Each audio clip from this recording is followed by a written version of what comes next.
Hey, welcome back guys. Now let's talk about how I can change the battery in this GMC Yukon key fob here. It works for these models 2021 and 2025 and you don't need any fancy tools, you just need only one battery like this 2450 and you can find this battery in the description and also a small flat screwdriver.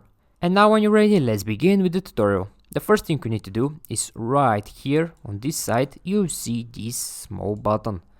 Now you need to press this button, and when you press it this way you can very easily pull this mechanical key out. And now when you remove the mechanical key, turn the fob like this. The side with the buttons is facing down and you need to remove now this back piece over here. And to remove it, the easiest way is to insert the tip of the mechanical key right in this hole over here. Insert it like this.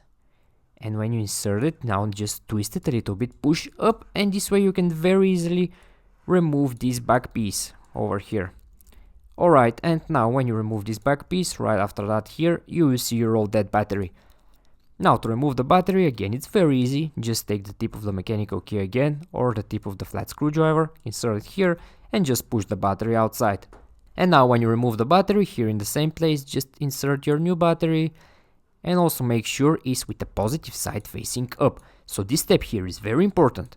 Now when you place the battery, again just take this back piece again, make sure you align it perfectly here, like this, and just snap them together.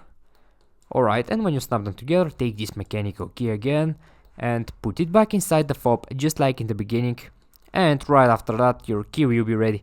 You don't need to do anything else after that, it will just work fine. Okay guys, I hope you find this video useful and take care.